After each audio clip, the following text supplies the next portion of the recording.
privilege to know for 27 years, Professor Paulina Oliva. Paulina is currently a professor of economics at the University of Southern California.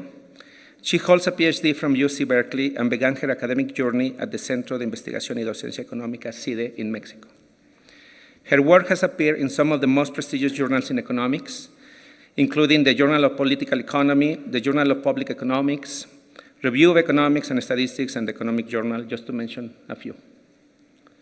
She's also stepping into a new role as a co-editor of the Review of Economics and Statistics, a position that speaks not only to her academic excellence, but also to her standing in the field. Paulina's research lies at the intersection of development, environment, and labor, with a focus on how air pollution and environmental policy affect human welfare in the developing world. She explores critical questions such as how pollution influences migration, labor supply, and mental health, and how policy and incentives can change outcomes in real and meaningful ways. Today, Paulina will be sharing her insights actually into a slightly different topic, but this topic will illustrate how she actually has a very, very broad vision as a scholar. I will say beyond her long list of achievements and publications, what astounds to me is that Paulina is very curious. She has a clarity of thought that I envy, and her commitment to rigorous and impactful research. In a more personal note, introducing Paulina today is especially meaningful to me. I have witnessed firsthand her path from excellent student at CIDE to outstanding researcher working on the front lines of environmental and development economics. I have witnessed her journey, not only as a scholar, but also as a human who is generous, resilient, and sharp. So please join me in welcoming Professor Paulina Oliva.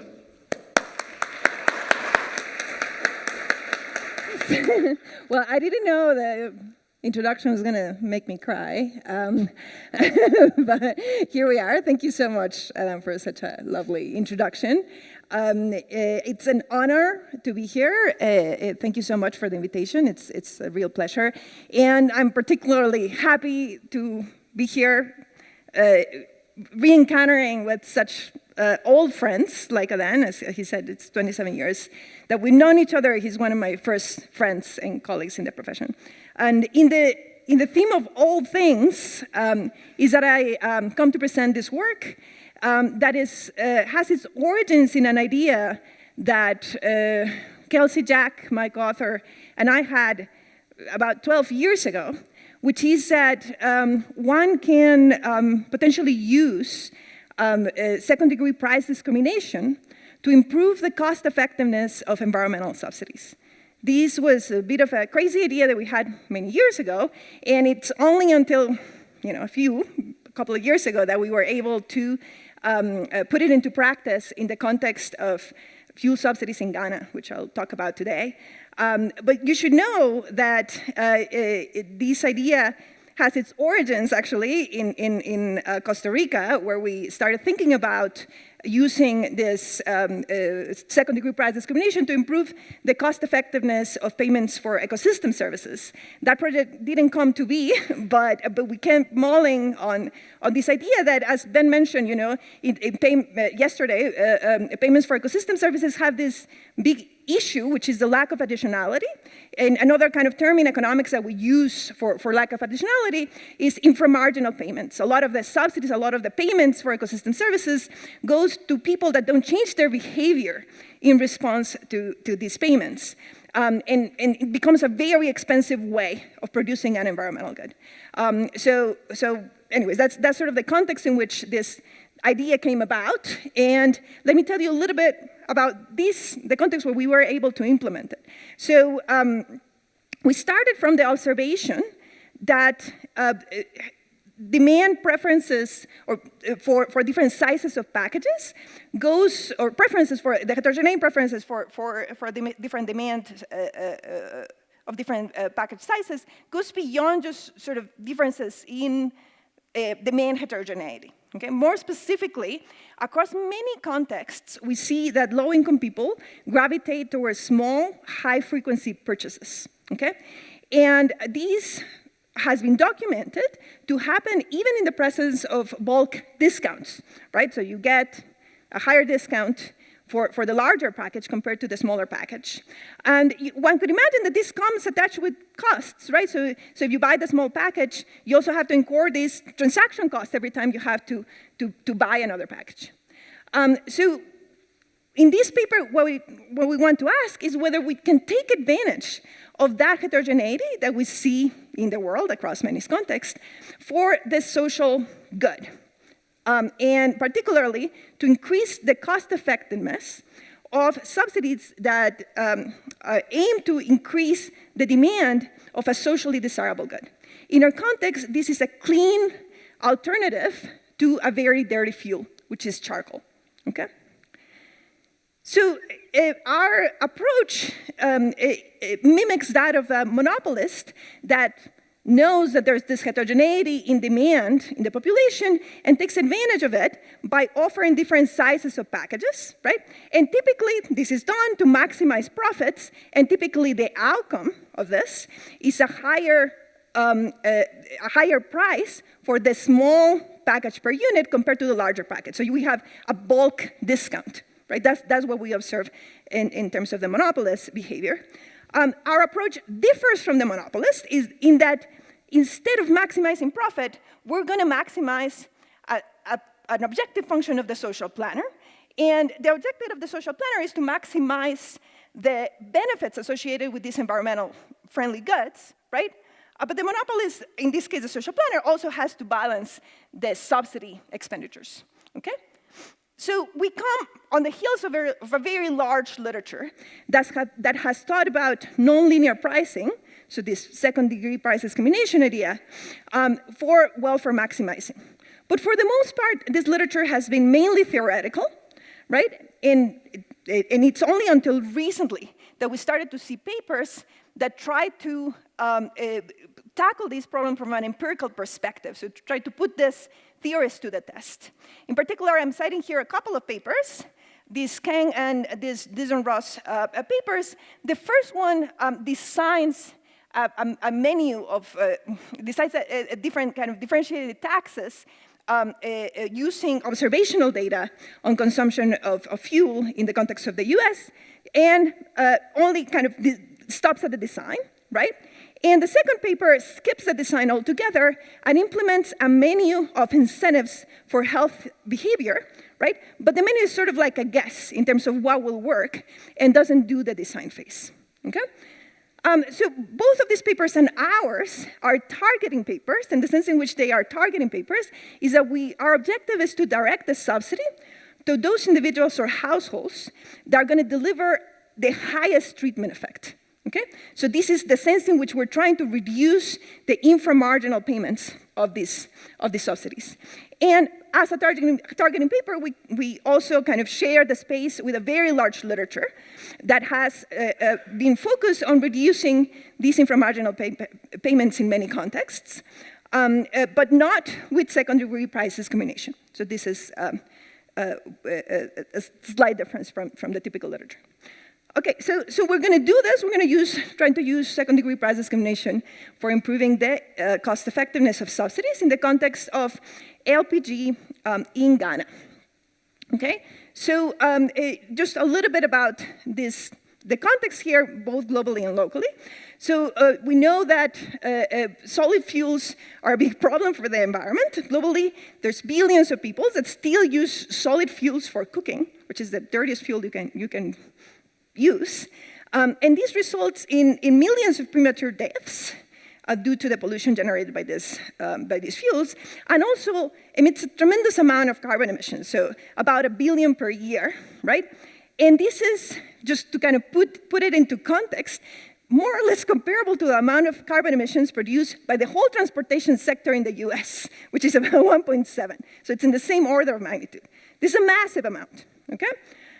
So you could think, if we're thinking about trying to bring down the consumption of these dirty fuels, well, an economist would say, well, go ahead and tax them, right? And that's the most direct way.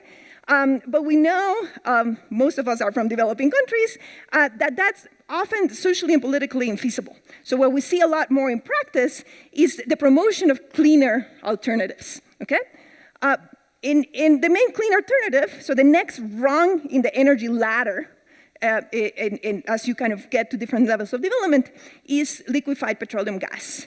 And indeed, we see a lot of countries investing a lot in promoting this cleaner alternative. So, for example, we see that Ecuador, and this is the statistic from 2020, spends about 7% of their GDP in LPG subsidies. That's an incredible amount, okay?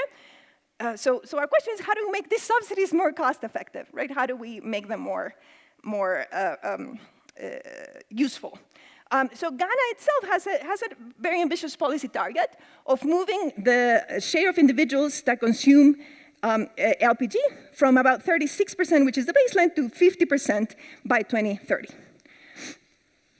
So kind of narrowing the context to the place where we're going to work, we're going to implement the subsidies. We're working in Techiman, Ghana, which is a city of about 100,000 people in Ghana, and it's a very representative city of sub-Saharan Africa in terms of the growth in urbanization. So this is the typical city in sub-Saharan Africa where urbanization is growing really rapidly.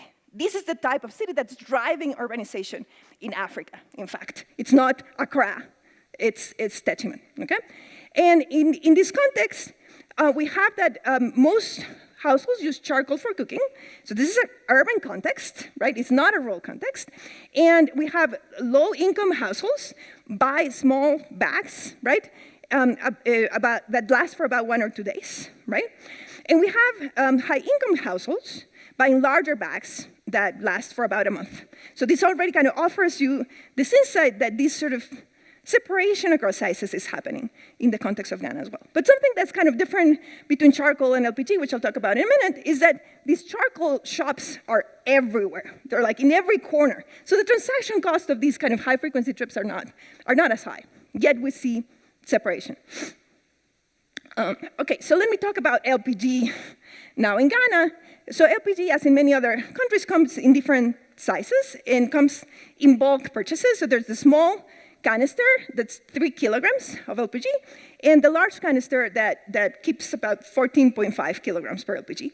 And individuals take their empty canisters to the depot, which is here to your left or to your right, and exchange it for a full cylinder, okay?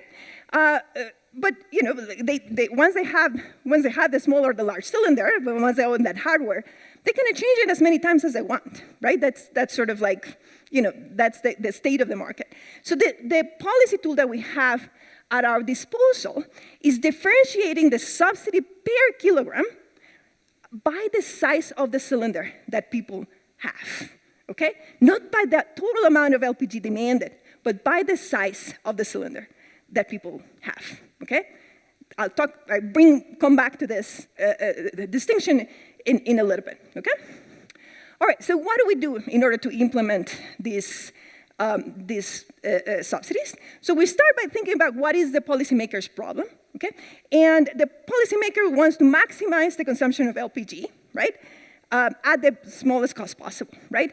And in particular, the social plan is balancing the externalities from charcoal with the cost of generating these funds to pay for the subsidies, so for the cost of raising the revenue, okay? So we first kind of formalize what that objective function looks like, and then we go to implement this, and we're gonna do so empirically in 2 stages, okay? A design stage and a testing stage. In the design stage, we're gonna recover the information that we need to design the subsidy. And this information is the distribution of preferences over LPG canister sizes, right? And the price elasticity of demand, conditional on the type and conditional on the cylinder that you have. So it's a lot of information that we need in order to design this, in order to evaluate the policymaker's function. And the way we're gonna do this is we're gonna take advantage of a sufficient statistic that's going to summarize the heterogeneity in the preferences for size of the cylinders, and that's going to help us evaluate the objective function and design the optimal price menu, okay? In the stage 2, we go back to the field with another sample from the same population, and we're going to take our prediction seriously and say, okay, so this is what we designed. We're going to compare it to the typical alternative, which is a subsidy that's the same regardless of the size of the cylinder that LPG comes from. I'm going to see if indeed our nonlinear pricing is more cost effective than this typical alternative. So what is it that we find? Well, first, the optimal nonlinear price menu that comes out of our design phase places a larger subsidy per kilogram in the small canister. This is the opposite of what the monopolists would do, right? The monopolists would put a higher price on the per kilogram for the small cylinder, right? So we would do a bulk discount. This result stems from the fact that the individuals that gravitate towards the small cylinder are more price sensitive. So these are the individuals that are going to deliver the biggest treatment effect, right? And this result mirrors the inverse elasticity rule for the Ramsey pricing problem, okay? So it's kind of consistent with the theory in terms of where can you afford to put the subsidy, okay? And we're going to show, in the paper we show both theoretically and empirically that even with this kind of particular type of nonlinear menu, where you're making LPG cheaper in the smaller canister, you can sustain separation. So you're still going to have individuals that buy the large cylinder, and you want that separation. So we've shown both empirically and theoretically that this can be sustained. I'll talk a little bit more about that towards the end.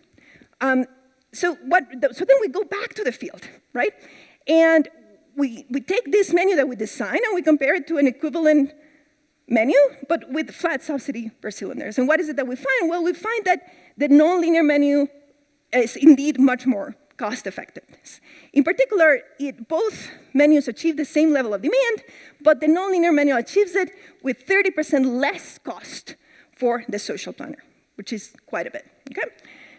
So now, as I said before, what the social planner really cares about is substituting LPG for charcoal, right? And we don't directly measure this displacement, but we have suggestive evidence that the displacement rate is pretty high. It's more than 1-to-1. Nevertheless, we do a cost effectiveness analysis to see how low would displacement rate would have to be in order for this program to be cost effective.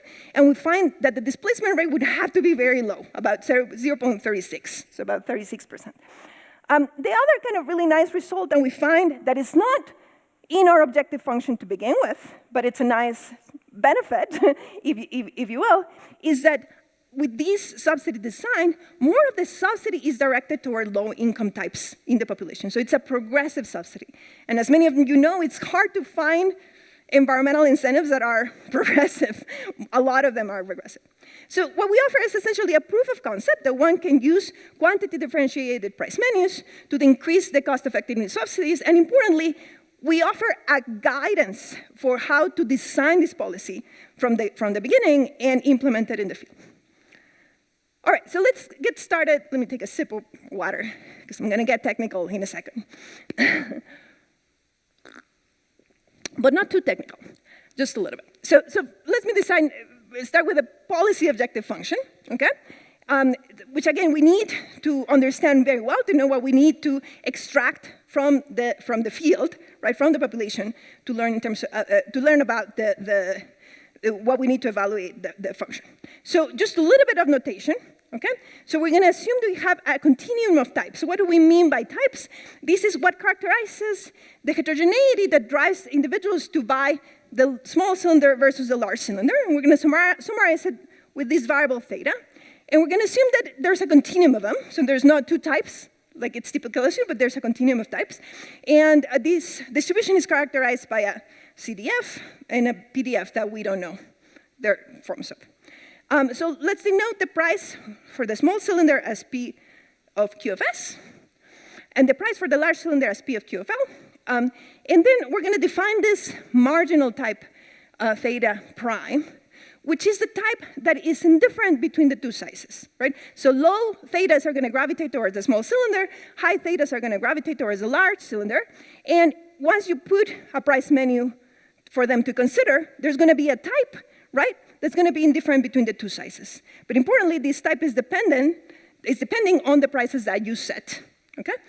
So with that, we're ready to write down one of the functions that the social planner cares about, which is the amount of LPG consumed, right? So here we're gonna write down the average LPG per household, okay? And this is going to have some familiar terms here. It's essentially the weighted average of the consumption of those that consume LPG through the small cylinder and those that consume LPG through the large cylinder, okay? So first we have here the share of individuals that select into the small cylinder, right? That's denoted by F of theta prime. And we're gonna multiply by the amount of LPG that fits into the small cylinder, which is QS. And then we're gonna multiply by the number of trips that those that select into the small cylinder make in an arbitrary period of time, okay? And this is the average number of trips. And as you can see, we're integrated over a selected part of the distribution, just those that select into the cylinder, right? And then the term below is now very easy to understand, right? Because it's the other part, the counterpart. So now we're gonna bring together the consumption of LPG of those that select into the large cylinder. So we have the share of those that select into the large cylinder, and we multiply by the amount of LPG that fits into the large cylinder and by the average number of trips of that selected sample. So that pinpoints the terms that are important for us to gather from the field, which are two. One is going to lead into this term that is highlighted in red in both kind of parts of the equation, and it's the demand, essentially, of LPG, but the selected demand among these two populations. In particular, we're interested in the elasticity of this demand with respect to the price, okay? And the other element that we need is the distribution of types, okay? To know how do we weight these two demands in the objective function. And that's what we're gonna set out to get from the field. So now let me talk a little bit, but now that you learned that function, this one is a lot easier to understand. The other objective function that the social planner cares about is the budget, right? This is a constrained optimization problem in that the social planner is balancing these two terms. And this is another kind of distinction with respect to the monopolist problem, who doesn't have a constraint, they're just maximizing profits, right? So the budget constraint is going to be very similar to the demand function, except that now, sorry. I pressed the wrong button and now it's not, oh,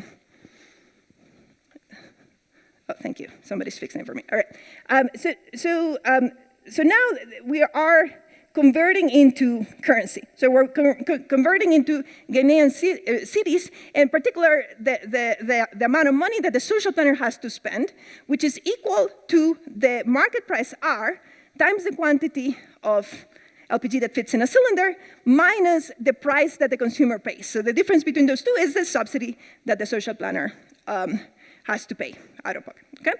All right, so with that in the background, let's turn to the design, okay? And I'm gonna add here a stage 0, which is essentially the sampling strategy. And then I'm gonna talk about the design and the testing stage. So in the sampling stage, we're very lucky to have a health organization that had essentially created a census in Techiman that allowed us to know how many households were there, and we sampled from that database of households. And our constraints were that they had to be 1 kilometer from the depots that we created, that we implemented. They have to be primary charcoal users, and we stratified the sampling on wealth. So these are the 4 depots in Techiman. So this is a map of Techiman with the main roads. These are the eligible households that are all within 1 kilometer of the depot, okay?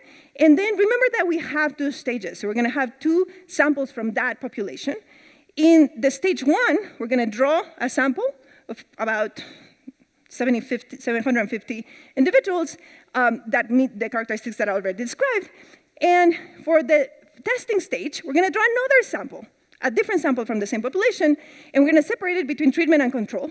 The treatment group is gonna be offered the nonlinear menu, the control group is gonna be offered the linear menu, okay? So now let's turn to the two design stages, stage 1 and stage 2, and let me talk a little bit about just the protocol of implementation of the design. We started by offering at the beginning of a 3-month period the hardware, which has which is a canister in one of the two sizes, and a stove that came with 2 burners. And individuals would pay a deposit for this hardware. And then we observed them exchange the cylinder as many times as they wanted over the following 3 months, okay? And then at the end of the study, this was very important for us to preserve the right incentives, we offered them 3 options, okay? They could either get their deposit back, right, and we would keep the cylinder and the stove. They could just keep the cylinder that they started with, or they could exchange the cylinder for a different cylinder size that they preferred. The reason why we gave them this option to switch to whatever cylinder size is because we wanted to make sure that their choice of cylinder at the beginning of the period wasn't hinging on the value of the asset in itself, okay? Was hinging on the value of exchanging that size of cylinder over the 3-month period, okay? All right, so then let's turn to the design stage. And as I said, we benefited from a sufficient statistic, and then that kind of made it easier to evaluate the objective function. So the sufficient statistic is, the intuition is very, very simple. We start from the condition that determines the preference for the small or the large size. So the individual has an indirect utility function that evaluates the benefits from choosing the large size, right? And in which case, the individual is going to pay a price of PQL pair exchange. Okay, so this is the exchange price of the large cylinder. The individual belongs to type theta, right? And it's going to consume QL in that cylinder. So the individual is going to choose the large cylinder if her indirect utility for the large cylinder is larger than the indirect utility for the small cylinder. Very simple condition. Turns out that a Taylor expansion of this condition, so a linearization of this condition, delivers a very simple rule for the choice between the large and the small. And the rule is the following. The difference between the maximum willingness to pay between the 2 sizes, right, determines the choice when compared to the difference in the prices offered. So on the left-hand side here, we have the difference in willingness to pay between the 2 sizes. On the right-hand side, we have the actual prices that we're offering. And when the difference is larger than the difference in prices, they choose the large cylinder. When it's smaller, they choose the small cylinder. So that difference in willingness to pay is essentially our sufficient statistic for selection into type. This comes from a linearization, so obviously there's going to be error, right? And this is precisely why the testing stage is important here. We want to see if the simplification of the problem is going to deliver the results we expect, okay? All right, so how do we elicit the difference in maximum willingness to pay from the population? We're going to do an MPL, a multiple price listing exercise, okay? So this is an incentive-compatible way of extracting this willingness to pay from individuals. And it has the same sort of sense of incentive compatibility that an auction would, right? In an auction where depending on the auction, but generally individuals have the incentive of expressing their willingness to pay. So the exercise here is a little bit simpler. It's similar to the exercise that one would have in a market, right? And we give them a list of prices to the individuals, and we give them a choice, right? So in this particular model of the multiple price listing exercise, we're giving individuals a choice between nothing and the small cylinder where the exchange price is 5 cities, okay? And then when the exchange price is 10 cities, and so on and so forth, right? And we register the choices. So this individual right here chose to get the cylinder versus nothing, right? At a price of 5, 10, and 15, but not at a price of 20, right? And then from this exercise, we know that their willingness to pay is between 15 and 20. But I mentioned that this is incentive compatible, right? How do we make it incentive compatible? Well, we're going to draw one of these rows at random, and we're going to implement it, right? So if we draw the row of 15 cities, right, then the individual will be able to get the cylinder at 15 cities and then exchange it as many times as they want over the next 3 periods, okay? So if they sort of lie about their willingness to pay, right, they miss out on choices that are beneficial to them, and this is where the incentive compatibility comes from, okay? But the other advantage of this method of like drawing the row at random is that we're going to generate random variation in prices, in the actual price that these individuals have. Okay, and I'll come back to this in a minute.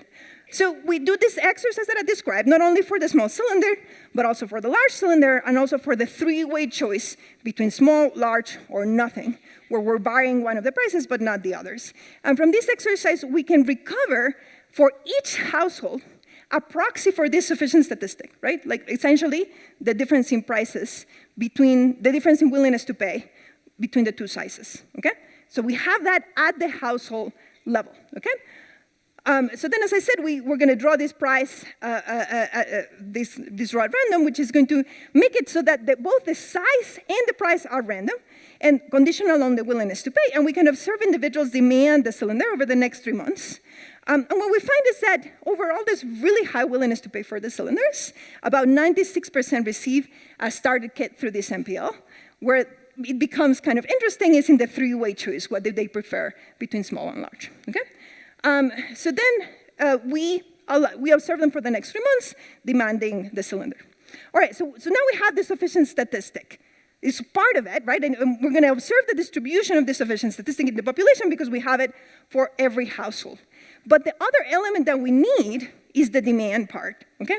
And this algorithm, I'm not going to go into it in detail, but it describes how do we get from the sufficient statistic to estimating the full objective function that I showed you a few slides ago.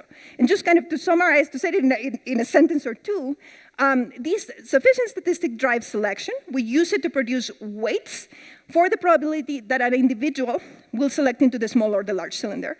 And then we use weighted least squares in combination to the randomness in prices to get at the selected demand conditional on a price pair that we offer, okay? And this allows us to evaluate the objective function that I showed you a few slides ago, okay?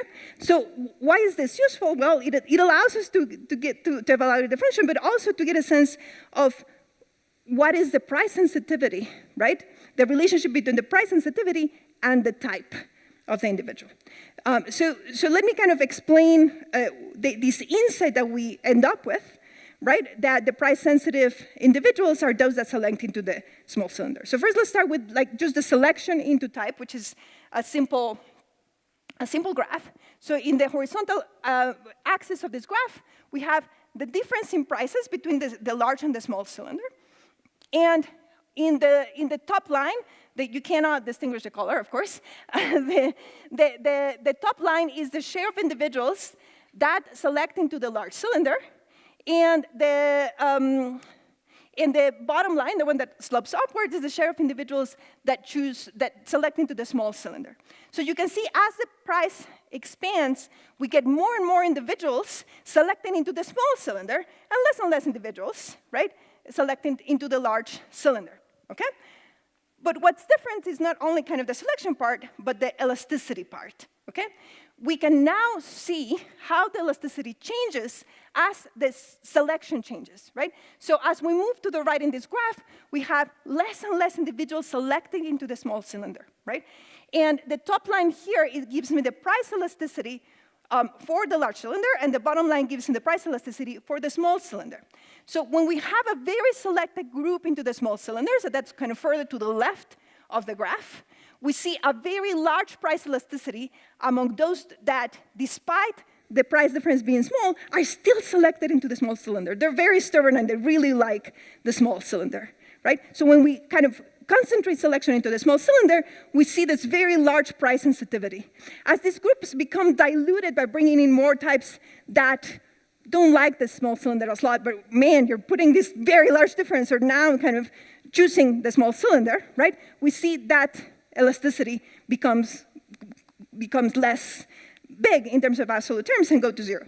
But the other very interesting part of this graph is that the price elasticity for the large cylinder is very, very stable. This is very important for the social planner because it means that I can move around the price for the large cylinder. I'm not going to change demand, right? So why put much subsidy into this large cylinder at all, right? So that's the saving money tool that the social planner has at its disposal. I'm going to skip this kind of other representation of our program to just kind of show you the bottom line, which is the price, the menu that we end up with, okay? So we end up, focus for now on the bottom two lines, right? So this is the non-linear price menu that comes from this optimization program. And as I advertise, this price menu is such that the social planner is going to put a much larger subsidy on the small cylinder per kilogram.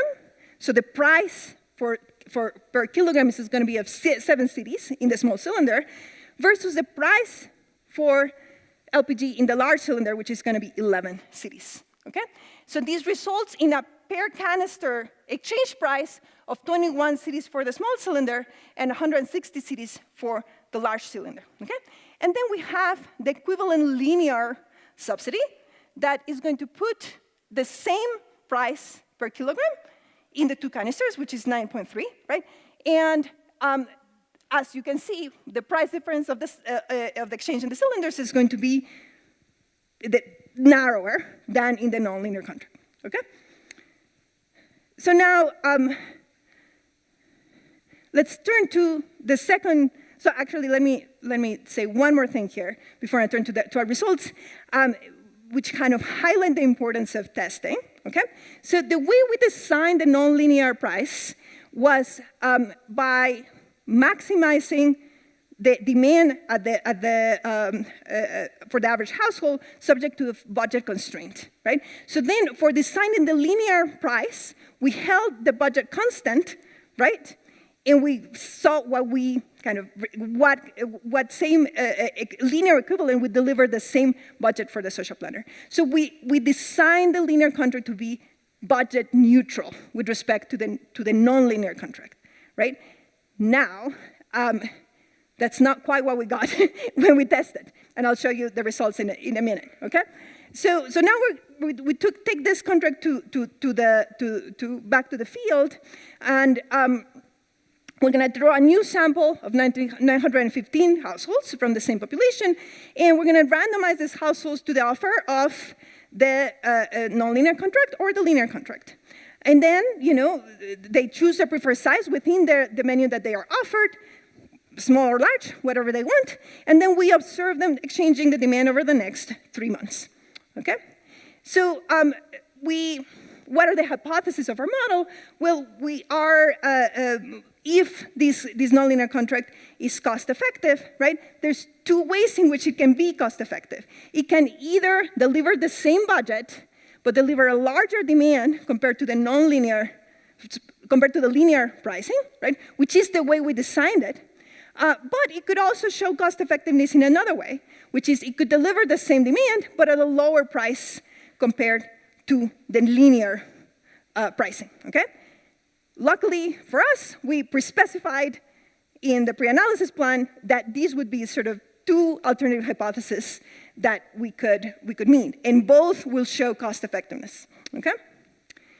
All right, so we got the latter. Not the one we quite designed, but the latter, which is both delivered the same demand. So you can see this in the red bars, but the nonlinear contract came at 30% or 26%, to be more precise, less budget or less cost to the social planner. In the paper, we have a long discussion about what are the potential sources of this kind of discrepancy, but I think the bottom line is both you're introducing error with the structural model, right? And also, even though we rolled out the second the test, a few months after the design phase, things changed quite a bit, right? And therefore, that's why it's important to test the design to show that even with that sort of error in design, you still get sort of the desired outcome, okay? So the other sort of surprising thing when we tested our design is that we already kind of knew it from the design phase because these were the results we were getting, is that all the action here in terms of the cost effectiveness of the subsidy is on the intensive margin, not on the extensive margin. Going into this project, we thought putting a larger subsidy in the small cylinder is going to bring more people into LPG that otherwise would consume charcoal. But what we saw is that they all really like LPG. So we had really large take-up rates of LPG to begin with. So the extensive margin results are just not there, right? So the additional subsidy in the nonlinear contract didn't bring more people into LPG, neither by kind of selecting one cylinder versus other, or by having 0 exchanges versus some positive number of exchanges throughout the 3-month period, okay?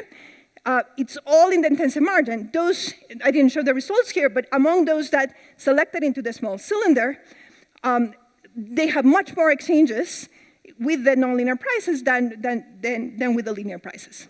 The other thing that I want to highlight in these results is that we achieve separation, and we show separation can be sustained even when you more heavily subsidize the small cylinder, right? So this is a little bit of a puzzle, right?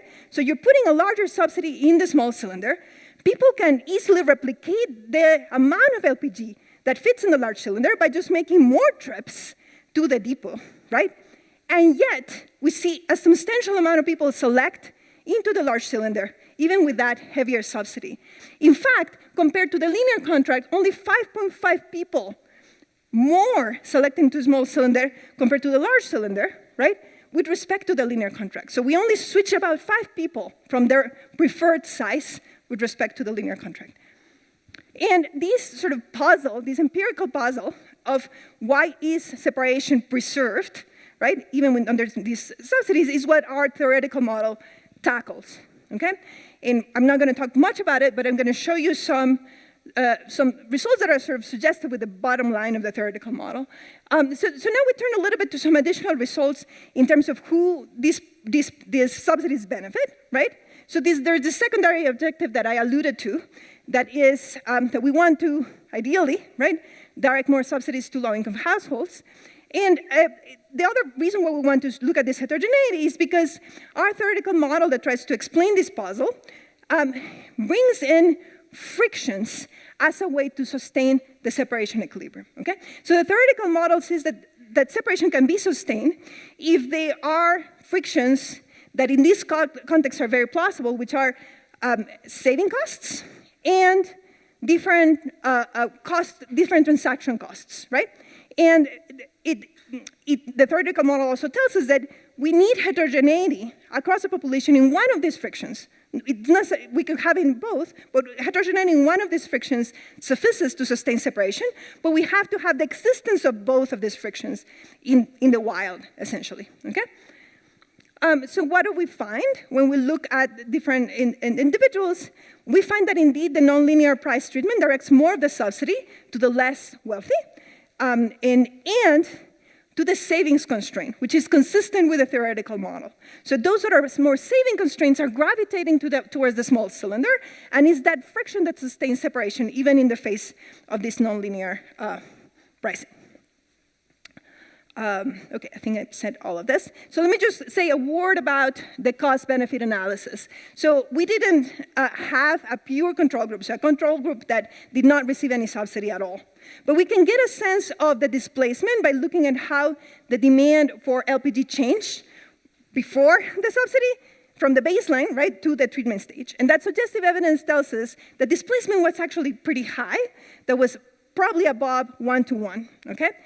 However, because we want to be disciplined, this is not a causal estimate, it's just suggestive, we want to know whether the program would be cost effective even under lower displacement rates.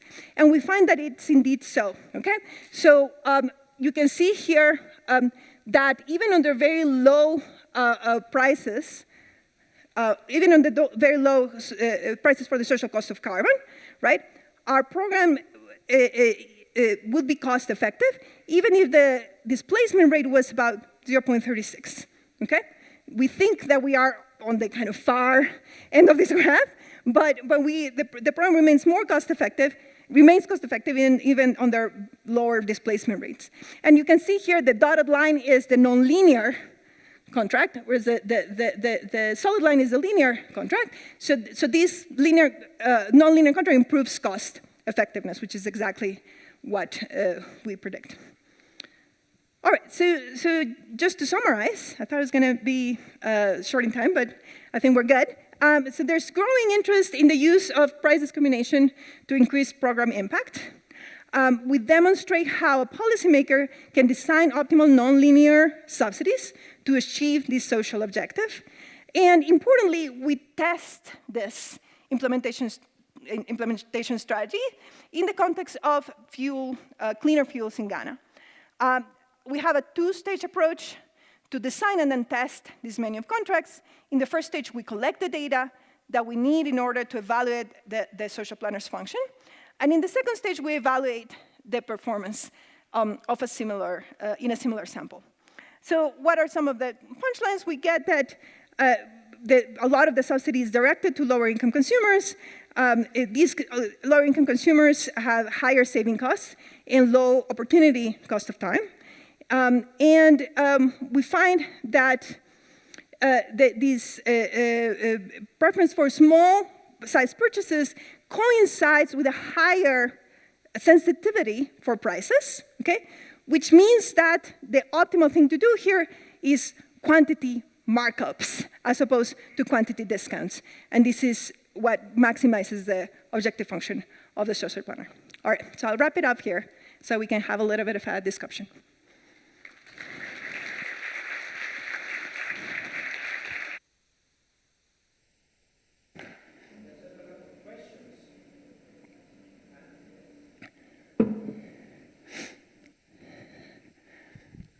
Thank you, Paulina. That's a great paper. I had two questions for you. The first one is trying to extrapolate to other contexts, and I'm thinking about Colombia on gasoline subsidies and natural gas subsidies, given that most houses receive it pipe. So how much you think the travel cost to the store to change the pipe in the Ghana context? Could you do it like, okay, you go to fill up your car, you can only fill 5 liters at the time instead of fill the tank? Will that work? Also in the house, whether you could do it for pipe gas to the house. So those two contexts, how do you extrapolate? And the second question is to the transition to solar, whether by doing like these super optimal like LPG taxes, there will be something for solar where you cannot restrict quantity. Like how do you see like the next ladder in Ghana for solar? Yeah, great questions. So for the first of your questions, the Kang paper that I cited designs precisely what you have envisioned in terms of fuel, except that they don't test it. So it's precisely the implementation that you suggest is what they described, right? Their kind of punchline is that gas guzzlers, what they call it, right, are less price sensitive and than non-gas guzzlers. So you can change the tax for gasoline depending on the amount of gasoline that you refill in the gasoline station. So that's precisely it. And then your second question on solar panels. Pardon? So, gas pipe, yeah, that becomes a little trickier, right? Because this subsidy hinges on bulk purchases, right? However, there is, if you remember, I said towards the beginning that we're coming kind of on the heels of a literature that has thought about this in the context of taxes and pricing utilities. So you do have these price scales, right, for electricity, for example. And those kind of different price scales are achieving a social objective. So you could do something similar to with gas at the household level as well. And then you had another question on solar panels as well. So solar panels are similar, very similar to this in that they're bulky, right? So what you're giving them is sort of like the capacity, right? The capacity. So you could differentiate subsidies by the capacity of in the solar panel. And I think that the part of our design, or our result to be more precise, that may or may not translate to other contexts, is the coincidence between progressivity, right, and the social objective here, right? So that coincidence hinges on the fact that those that select into the small cylinder happen to be the more price-sensitive types. In other contexts, it could be different. So in other contexts, the price-sensitive types might be the others, and it may result in a regressive result. So that's the part that I don't think generalizes that much. Yeah. Thank you, Paulina. I don't see who. Oh, there. Oh, yeah. Thank you. In the back. Now, for an excellent presentation. That was very interesting and very relevant. I have two questions or concerns. One has to do with the idea that you need these frictions, transaction costs. Yeah. And they're real costs. So if you need to impose them, I'm wondering if you're gaining efficiency, but also imposing a tax, right? Yes. And the other concern is, I mean, I'm not sure for how long you did this, but maybe regular users of the large tanks might, after some time, maybe longer term, start realizing the difference in price, adjusting. You know, maybe they can lower their transaction costs. And, you know, how do we know that that's not going to change in the long run? Yeah, okay. So let me start with that latter one. We don't know. I mean, that's kind of the bottom answer. We saw them for 3 months. However, the fact that we observe separation sustained, right, in charcoal, right, in many contexts, it's like the opposite type. In charcoal, you have like a bulk discount. So it's like the opposite sort of selection. But we've seen sustain over many, many years. So my thinking is that these frictions are real, and I'll come to your first question, and really hard to avoid. And that's what sustains separation. Okay, so it's not our take on this is not a problem of awareness. It's a problem of these frictions being very real costs to individuals, both the saving costs and the transaction costs. Let me go then to the question of these are costs. These are inefficiencies in a market that are themselves kind of creating inefficiency. In the paper, we have, as you notice, our objective function was not a proper welfare function, right? That would account for all of these inefficiencies, right? But and we didn't design the subsidy, right? To be consistent with that. But in the paper, we do have a welfare analysis that tries to at least have a ballpark for this. For the social cost of these inefficiencies, right? And see whether the program would be cost effectiveness even if we incorporate this. And we show that the program is very likely still cost effective. Now, you know, there's like a question of, should we invest then our money in reducing these inefficiencies, right? In providing credit for low-income households or providing a way for them to save money, right? Instead of providing this program. And I think that's like a sort of like a separate question, right? We do kind of rely on those transaction costs, on those frictions, right, existing for this to work, right? So this is a project that while they exist and while we haven't kind of solved that problem, we can at least take advantage for it to enhance welfare via a different dimension, okay? So that sort of would be my answer to that question. Thank you, Paulina. Nice to see you. That was nice to see you too. Super presentation. And for communicating these ideas to, say, agencies or also to students in teaching, I'm just trying to think of the intuition of your interesting comparison with the monopoly pricing. And so working backwards through two things, notwithstanding Oscar's good questions on efficiency, it feels like it's very similar on the separation story to so second-degree price discrimination I teach as, the hurdle, that if you give out a coupon, it's the people with a high opportunity cost of time who don't fill it in, so they effectively choose the price. So that seems very similar, right? Yes, it's very similar. I'm glad you're teaching that, because that's not the typical, way in which we characterize this second-degree price discrimination. But yeah, these transaction costs had been put forward in the literature before.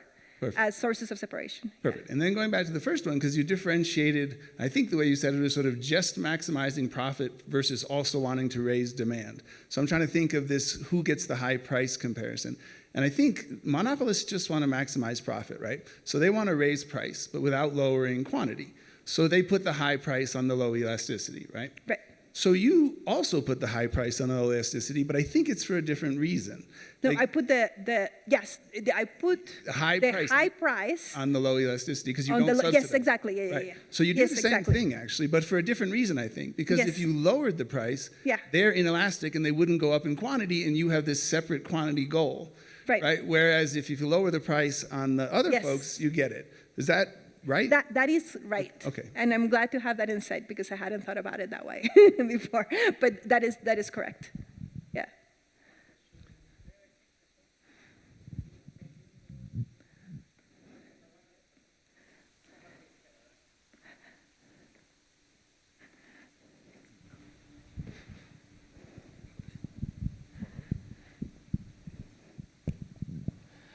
Hi, I'm just wondering about like how much of these results depend on like that 1 kilometer buffer, because you said that Yeah.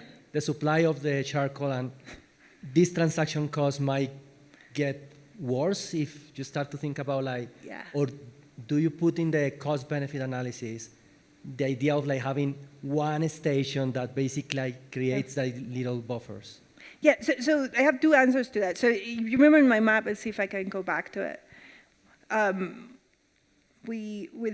With 4 depots, right, we get a bunch of people in Techiman, right? So, it's not that hard to meet that constraint. But the other better answer is we don't think in the context of 1 kilometer or a little bit, or in that kind of range around 1 kilometer, we don't think distance matters. So remember when I was explaining the frictions that the theoretical model hinges on, I said there needs to be both transaction costs and saving costs, but only one of them needs to be varying across the population. What we find is that within a kilometer, the distance that you are from the depot, so you can be at 500 meters versus 700 meters, doesn't matter for you selecting into the small cylinder or not. So we don't find that the heterogeneity in transaction costs, at least the way we measure them, which is the dimension that you care about, which is distance to the depot, don't matter that much. That doesn't mean that transaction costs, a more kind of generic form of transaction costs doesn't matter. For example, a lot of households have these tricycles, right? And whether or not you own this tricycle, right, may have a huge impact on your transaction costs. We're just not measuring them that way, right? And that kind of also highlights why our sufficient statistic way of going about things is important, because it doesn't rely on taking a very strong stand on what is driving the heterogeneity in preferences, right? We're getting this reduced form statistic that summarizes all the relevant heterogeneity, right? And then we get this kind of suggestive results that some of these theorized frictions are driving some of that heterogeneity. But the sufficient statistic is probably capturing more sources of heterogeneity that we were able to model.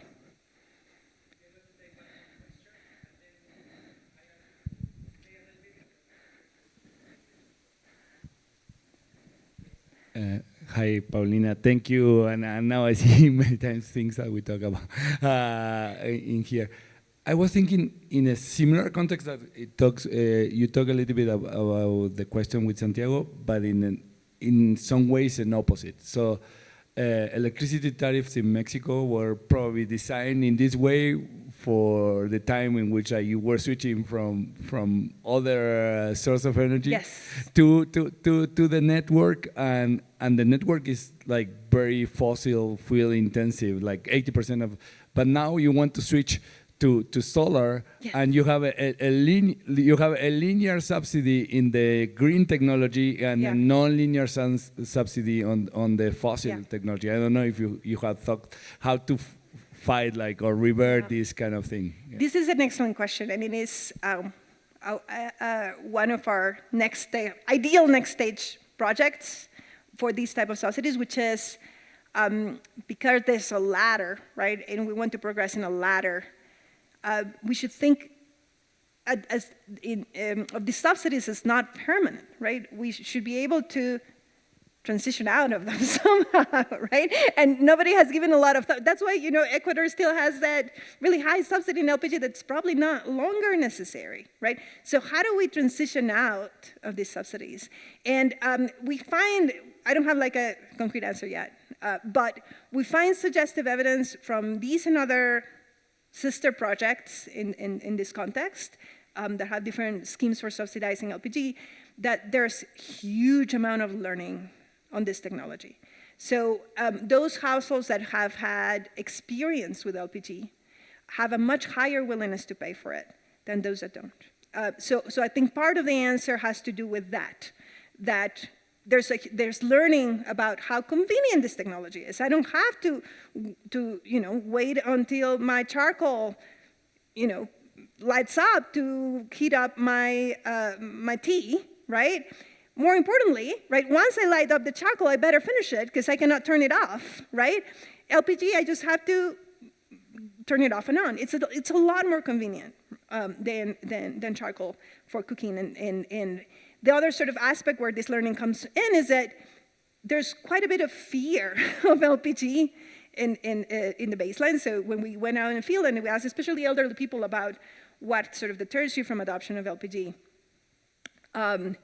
it was fear that it would blow up in their homes because they hear these stories that it has blown up in refilling stations, right? But it's not, these refilling stations are now, so part of the context that I didn't offer, we came in a point of transition where Ghana was transitioning between refilling and just like this exchange, and now it's a lot safer. So anyways, that's kind of part of the learning piece. Thanks.